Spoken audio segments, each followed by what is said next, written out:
दोस्तों, देश में जब एक बड़ी कंट्रोवर्सी चल रही हो तो दूसरी जब कंट्रोवर्सी होती है तो उधर निगाह नहीं जाती है।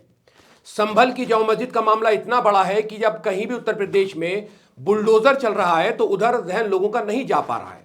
आज बात कर रहे हैं आगरा में जो एक मंजिल है उसको जो ध्वस्त किया गया है, औरंगजेब रहमतुल्लाह अलैह की जो एक पहचान थी उसको जो ध्वस्त किया गया है, उसी को लेकर इस वीडियो में बात कर रहे हैं। आगरा का नाम जहन में आते ही सबसे पहले इंसान ताजमहल का तस्वुर करने लगता है। वैसे तो आगरा का पेठा भी लोग काफी पसंद करते हैं, लेकिन खास तौर से ताजमहल आगरा को एक अलग पहचान देता है। उत्तर प्रदेश में बुलडोजर कार्रवाई रुकने का नाम नहीं ले रही है। अभी तक उन मस्जिदों को निशाना बनाया जा रहा था जहां मुगलों का हल्का सा भी नाम है, लेकिन अब सीधा आगरा में 17वीं सदी की मुबारक मंजिल जो मुगलों के विरसे के तौर पर पहचानी जाती है, जिसको औरंगजेब रहमतुल्लाह अलैह की हवेली के नाम से भी जाना जाता है, स्टेट आर्कियोलॉजी डिपार्टमेंट राज्य पुरातत्व विभाग द्वारा स्मारक की सुरक्षा के लिए एक अधिसूचना जारी करने के 3 महीने बाद ही ध्वस्त कर दिया गया है। वहां जो लोग मौजूद थे उन्होंने कहा कि विध्वंस अभियान के बाद साइट से 100 ट्रैक्टर से अधिक मलबा हटाया गया। मुबारक मंजिल का इतिहास में एक महत्वपूर्ण स्थान है, जिसका विवरण ऑस्ट्रियाई इतिहासकार एब्बा कोच की पुस्तक the Clint Taj Mahal and the riverfront garden of Agra में दिया गया है। औरंगजेब के शासनकाल के दौरान निर्मित ये शाहजहां, शुजा और औरंगजेब सहित प्रमुख मुगल हस्तियों के निवास के रूप में कार्य करता था। ब्रिटिश शासन के तहत संरचना को संशोधित किया गया, जो एक सीमा शुल्क घर और नमक कार्यालय बन गया। 1902 तक इसे तारा निवास के नाम से जाना जाता था। सितंबर में स्टेट आर्कियोलॉजी डिपार्टमेंट ने एक अधिसूचना जारी कर साइट को 1 महीने के भीतर संरक्षित स्मारक घोषित किए जाने पर आपत्तियां मांगी थी, लेकिन कोई आपत्ति नहीं जताई गई। 2 सप्ताह पहले लखनऊ के अधिकारियों ने संरक्षण उपाय शुरू करने के लिए साइट का दौरा किया। हालांकि उनके दौरे के बाद तुरंत विध्वंस शुरू हो गया, जिससे संरचना खंडर हो गई।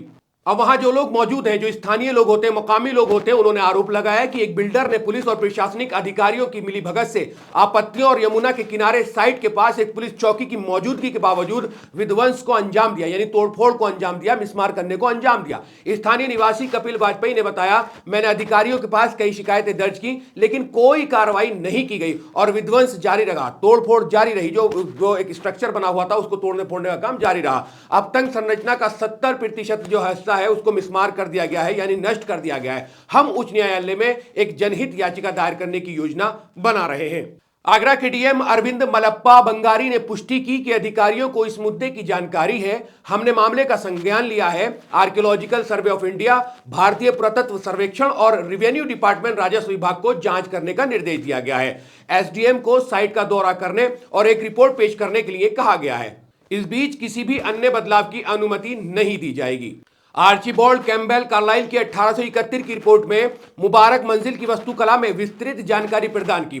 साइट पर एक संगमरमर की पट्टिका से पता चलता है कि इसे सामूगढ़ की लड़ाई में जीत के बाद औरंगजेब द्वारा बनाया गया था।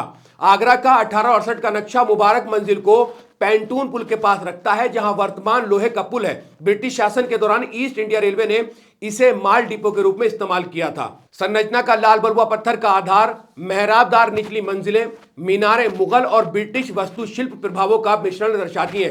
तो ये जो मंजिल है जिसको तोड़फोड़ किया गया है, बिल्डर पे जो है इस तरह का आरोप लग रहा है कि उसने प्रशासनिक अधिकारियों के साथ ये तमाम चीजें की हैं, तो बिल्डोजर चलाकर उसको मिसमार कर दिया गया है। आप क्या कुछ कहना चाहते हैं? इस तरह की जो बिल्डिंगें हैं, जो मुगल जो राज्य था उसके जो बादशाह थे उनसे जो जुड़ी हुई हैं, उनको लेकर लगातार इस तरह की कार्रवाई हो रही है देश में। और जो मस्जिदें हैं, जैसे कि संभल की मस्जिद है या और बहुत सारी मस्जिदें, जहां पर ये कहा जाता है कि इस मस्जिद में भी कहीं ना कहीं मुगल जो बादशाह गुजरे हैं उनका कोई हिस्सा है, उन्होंने बनाया, तो उसको लेकर जो है सर्वे की मांग कर दी जाती है, उस पर सर्वे होता है। तो ये तमाम चीजें जो चलती हैं, इसको लेकर आपका क्या कहना है? वीडियो के कमेंट सेक्शन में कमेंट्स करके अपनी राय हमें जरूर दें। शुक्रिया। मिल्लत टाइम्स को जारी रखने और मजबूत बनाने के लिए हमारी आर्थिक सहायता कीजिए। ये एक आजाद मीडिया हाउस और कमजोरों की आवाज है। आप हमें देखें, सुने, पढ़ें और हर महीने ज्यादा नहीं, सिर्फ 100 रुपए से मदद करें। डिटेल्स डिस्क्रिप्शन में मौजूद हैं।